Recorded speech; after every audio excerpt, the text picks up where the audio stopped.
नमस्कार, अपन समाचारमा स्वागत छ। सुरुमा मुख्य समाचार। 2 साता बित्दा समेत महोत्तरीको सहडवाबाट बेपत्ता पारिएका झा दम्पति भेटिएन। स्थानीयवासीबाट प्रदर्शन र चक्काजाम। प्रदेश 2 सरकारको बेटी पढाओ बेटी बचाओ अभियान अन्तर्गत 1520 छात्रालाई साइकल वितरण। आज 111औं अन्तर्राष्ट्रिय नारी दिवस विभिन्न कार्यक्रम गरी मनाइँदै। सर्वोच्च अदालतको फैसलापछि नेकपा ओली समूहबाट विराटनगरमा नेकपा एमालेको कार्यालय स्थापना। र बाँकेको नरैनापुर सुइया गाउँमा आगलागी, 16 घर जलेर नष्ट। अब समाचार विस्तारमा। महोत्तरीको पिपरा सहडवाबाट बेपत्ता पारिएका वृद्ध झा दम्पति 2 साता बित्दा समेत फेला नपरेको भन्दै स्थानीयवासीले प्रदर्शन र चक्काजाम गरेका छन्। स्थानीयवासीका साथै विभिन्न सङ्घ संस्थाका प्रतिनिधिहरूले आज पिपरा चोकमा प्रदर्शन गर्नुका साथै 1 घण्टा चक्काजाम गरेका हुन्। पिपरा गाउँपालिका वडा नम्बर 5 सहडवाका 65 वर्षीय मसाफिर झा र 60 वर्षीय गीता देवीलाई बेपत्ता पारिएको 14 दिन बित्दा समेत प्रहरीले फेला पार्न नसकेको भन्दै स्थानीयवासीले आक्रोश व्यक्त गरेका छन्। उनीहरूले प्रहरीले आश्वासन मात्र दिने काम गरेकाले अब कडा आन्दोलनमा उत्रिने चेतावनी पनि दिएका छन्। फागुन 10 गते राति सुतिरहेका बेला घरबाट अपहरण गरी झा दम्पतिलाई बेपत्ता पारिएको थियो। अपहरणकारीले उनीहरू सुतेको ओछ्यान समेत लगेका थिए। दुवैजना सुतेको ठाउँमा रगत समेत भेटिएको थियो। प्रहरीले खोजी कार्यलाई तीव्रता दिइरहेको बताउँदै आएको छ। प्रदेश 2 सरकारले बेटी पढाओ बेटी बचाओ कार्यक्रम अन्तर्गत छात्राहरूलाई साइकल वितरण गरेको छ। मुख्यमन्त्री तथा मन्त्री परिषदको कार्यालयले आज अन्तर्राष्ट्रिय नारी दिवसको अवसर पाएर धनुषाका 27 विद्यालयका 1520 छात्रालाई साइकल वितरण गरेको हो। मुख्यमन्त्री बेटी पढाओ बेटी बचाओ कार्यक्रम अन्तर्गत कक्षा 8 का छात्राहरूलाई साइकल वितरण गरिएको छ। साइकल पाएपछि छात्राहरू हर्षित देखिएका थिए।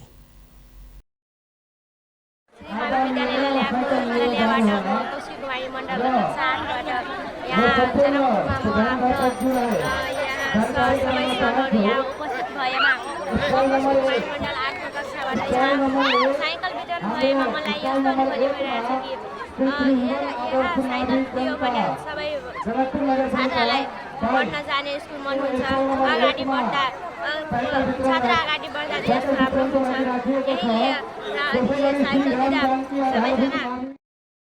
साइकल वितरण समारोहमा मुख्यमन्त्री लालबाबु राउतले महिला सशक्त भए मात्र प्रदेशको विकास सम्भव रहेको बताउनुभयो। साइकलले सामाजिक रूपान्तरणमा महत्त्वपूर्ण भूमिका निर्वाह गरेको जिक्र गर्दै उहाँले यसलाई रूपान्तरणको पहिलो खुड्किलाका रूपमा लिनुपर्ने पनि बताउनुभयो।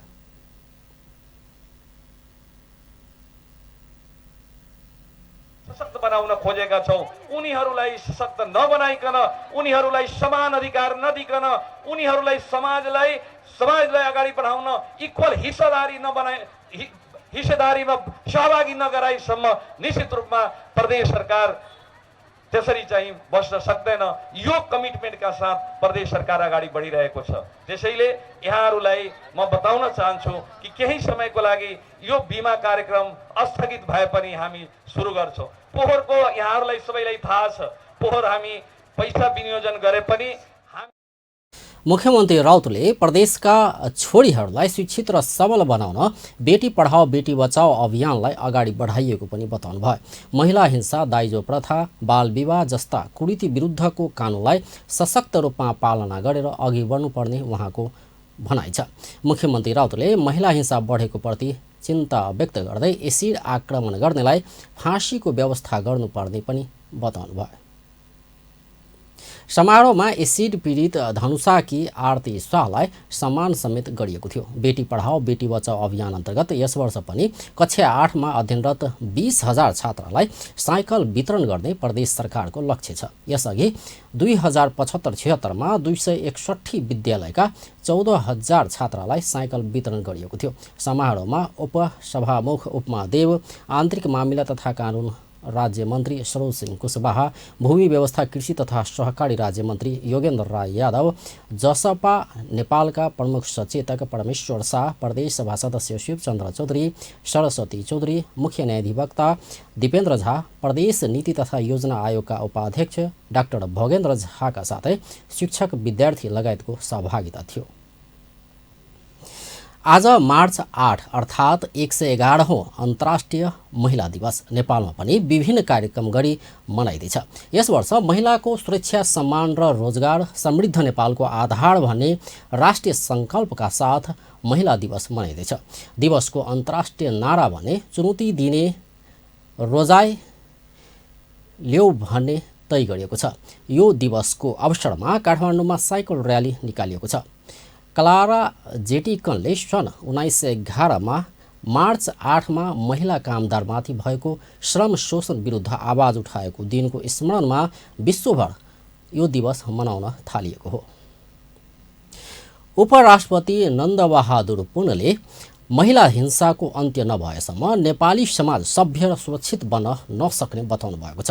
अन्तर्राष्ट्रिय श्रमिक महिला दिवसको अवसरमा नेपाल चेम्बर अफ कमर्सको महिला चेम्बरद्वारा आयोजित कार्यक्रमलाई सम्बोधन गर्दै उपराष्ट्रपति पुनले महिला हिंसाका घटनाहरू न्यूनीकरण हुन नसकेको र अपराधीहरू कानुनी दायरामा आउन नसकेकाले सबैले गम्भीरतापूर्वक सोच्ने बेला आएको बताउनु भयो। उहाँले महिला हिंसाका घटनाले दिदीबहिनीहरूले असुरक्षित महसुस गरिरहेको भन्दै महिला हिंसाको अन्त्य बिना समाज सभ्य र सुरक्षित बन्न नसक्ने पनि बताउनु भयो। तर महिला अपेक्षाकृत न्यूनीकरण हुन सकिरहेको छैन। कतिपय घटनाका अपराधीहरू कानुनको दायरामा आउन सकिरहेका छैनन्। महिला हिंसाका अन्य घटनाहरू पनि थुप्रै घटिरहेका छन् र मानिसमा चेतनाको कमीका कारण हो या अपराधीहरूको पहिचान र उचित कानुनी कारबाही हुन नसक्दा यस्ता घटनाहरू घटिरहेका छन्। यसमा हामी सबैले गम्भीर भएर सोच्नुपर्ने अवस्था आएको छ। 21औं शताब्दीको यो सभ्य समाजलाई गिज्जाइरहेका महिला हिंसाका घटनाहरूले हाम्रा दिदीबहिनीहरूले असुरक्षित महसुस गरिरहनु भएको छ। अर्कोतर्फ यस्ता घटनाहरूले विश्व जगतमा देशको छवि समेत ढमिल बनिरहेको छ। हामीले जबसम्म उपराष्ट्रपति पुनले राज्यको हरेक निकायमा महिला सहभागिता बढिरहेको भन्दै यस उपलब्धिप्रति गर्व गर्दै बाँकी उपलब्धिहरूका लागि सचेत रहन आग्रह समेत गर्नुभयो। महिला सशक्तिकरणका लागि शिक्षा र आर्थिक आत्मनिर्भरता पहिलो पाटो रहेको भन्दै उहाँले देशको समृद्धिको लागि उद्यम क्षेत्रमा महिलाहरूको सहभागिता आवश्यक रहेको बताउनु भएको थियो। नेकपा पुष्पकमल दाहाल प्रचण्ड माधव नेपाल पक्षकी नेत्री पम्फा भुसालले महिलाहरूले 50% अधिकार प्राप्तिका लागि आन्दोलन गर्नुपर्ने बताउनु भएको छ। आज 111औं अन्तर्राष्ट्रिय श्रमिक महिला दिवसको सन्दर्भमा अनिरा सोबीले गरेको टेम्पो चालक महिला सम्मान कार्यक्रमलाई सम्बोधन गर्दै नेत्री भुसालले 50% भन्दा बढी सङ्ख्यामा रहेका महिलाहरूले सबै क्षेत्रमा 50% भन्दा बढी अधिकार प्राप्तिको निम्ति आन्दोलन गर्नुपर्ने बताउनु भएको हो। संविधानत महिलाहरूले धेरै अधिकार पाएको भए पनि कार्यान्वयनको चुनौती रहेको भन्दै उहाँले त्यसको कार्यान्वयन हुनुपर्नेमा जोड दिनुभयो। बुझाउँदा निरन्तरता दिने कुरा पनि हो। आज संविधान त कानुन त नेपाली जनता र नेपाली महिलाले धेरै अधिकार हामीले पाएको मान्छौँ, तर कार्यान्वयनको तहमा चुनौती छ, समस्या छ। हामीले हो राष्ट्र प्रमुखदेखि न्यायपालिका लगायतका विभिन्न क्षेत्रमा महिलाको प्रतिनिधित्व त भएको छ, तर संविधानले व्यवस्था गरेका सबै अधिकार सबै ठाउँमा लागू भइराखेका छैनन्। हामीले शिक्षा, स्वास्थ्य, रोजगार, आवास लगायतका मौलिक अधिकार संविधानमा सुनिश्चित गरेका छौँ। 16वटा ती मौलिक अधिकार सम्बन्धी कानुन बनेका छन्, त्यसको कार्यान्वयन भइराखेको छैन। त्यो कार्यान्वयन हुनुपर्दछ र 33% महिलाका निम्ति सुनिश्चित गर्दा 17% महिलाको अधिकार गरेर बराबरीको अधिकार पाउने कुरालाई हामीले अबको माग र आन्दोलनको रूपमा अगाडि बढाउनु पर्छ। 8 मार्चले हामीलाई त्यो ऊर्जा दियोस् भनेर हामी कामना गर्दछौँ। नेत्री भुसालले राजनीतिक अधिकारले मात्रै नपुग्ने भन्दै अधिकारहरूको कार्यान्वयनको आधार आर्थिक समानता भएकोले महिलाले आर्थिक रूपमा आत्मनिर्भर बनाउनु पर्नेमा जोड दिनुभयो। महिलालाई पैतृक सम्पत्तिमाथिको अधिकार सुनिश्चित गर्नुपर्ने, घरेलु कामलाई आर्थिक उत्पादनको काममा गणना गरिनुपर्ने तथा बेरोजगार महिलाहरूलाई भत्ता दिई संविधानले प्रदान गरेको अधिकारलाई सरकारले कार्यान्वयन गर्नुपर्ने उहाँको भनाइ छ। 33% प्रतिनिधित्व न्यूनतम राजनीतिमा मात्रै होइन, हामीले प्रशासन, सुरक्षा, न्यायपालिका लगायतका क्षेत्रमा कार्यान्वयन गर्दै 50% को अधिकार प्राप्तिका निम्ति हामीले हाम्रो आन्दोलनलाई निरन्तरता दिनुपर्दछ र आजको 8 मार्च श्रमिक महिला दिवसको सन्दर्भमा हामीले एउटा यही प्रतिबद्धता गर्नुपर्दछ। एक, दोस्रो कुरा, राजनीतिक अधिकार र संविधान र कानुनमा पाउने अधिकारले मात्र पुग्दैन, त्यसको कार्यान्वयन र कार्यान्वयनको आधार आर्थिक समानता हो। त्यसैले आर्थिक हिसाबले सबै क्षेत्रमा समान र आत्मनिर्भर बन्न सक्ने महिलाको स्थितिलाई सुनिश्चित गरेर मात्रै राजनीतिक लगायतका अनेरा सोभियोले टेम्पो चालक महिलाहरूलाई सम्मान गरेको थियो। त्यसै गरी अन्तर्राष्ट्रिय श्रमिक महिला दिवसको अवसरमा देशबाट विभिन्न कार्यक्रमहरू आयोजना गरिएका छन्। अन्तर्राष्ट्रिय श्रमिक महिला दिवसको अवसर पाएर ललितपुर महानगरपालिका, नेपाल साइकल सोसाइटी र रोटरी क्लब अफ पाटनले साइकल र्याली गरेका छन्। विभिन्न जनचेतनामूलक पर्चा पम्पलेट टाँसेर कुदेका साइकलले पाटन नगर परिक्रमा गरेको थियो। महिनावारीको समयमा लगाउने प्याडमा समेत सरकारले कर लगाएको विरोधमा काठमाडौँमा विरोध प्रदर्शन गरिएको छ। अन्तर्राष्ट्रिय नारी दिवसको अवसर पाएर संरक्षक समूह नेपालको ब्यानरमा आज काठमाडौँको माइतीघर मण्डलामा प्रदर्शन गरिएको हो। विभिन्न नारा लेखिएका प्ले कार्ड सहित किशोरीहरूले प्रदर्शन गरेका हुन्। उनीहरूले सडक नाटक समेत प्रदर्शन गरेर प्याडमा कर हटाउन सरकारको ध्यानाकर्षण गराएका थिए। सर्वोच्च अदालतको फैसलापछि उत्साहित बनेको नेकपा ओली समूहका कार्यकर्ताले विराटनगरमा नेकपा एमालेको कार्यालय स्थापना गरेका छन्। सर्वोच्च अदालतले नेकपा एमाले र नेकपा माओवादी केन्द्र बिउत्याइदिएपछि सोमबार संस्कृति पर्यटन मन्त्री भानुभक्त ढकालको उपस्थितिमा ओली समूहका कार्यकर्ताले नेपाल कम्युनिस्ट पार्टी नेकपाको बोर्ड हटाएर नेकपा एमालेको मोरङ जिल्ला कार्यालय लेखिएको बोर्ड राखेका हुन्। विराटनगर महानगरपालिका वडा नम्बर 11 पानचालीमा नेपाल कम्युनिस्ट पार्टी नेकपाको जिल्ला कार्यालय रहेको थियो। नेकपा विभाजनपछि सो कार्यालयमा ओली समूहले गतिविधि गर्दै आएको थियो। सर्वोच्चको फैसलापछि सोमबार मदन स्मृति भवनमा नेकपाको बोर्ड हटाएर एमालेको बोर्ड राखिएको छ। पार्टी एकता अघि सो कार्यालय नेकपा एमालेको नै थियो।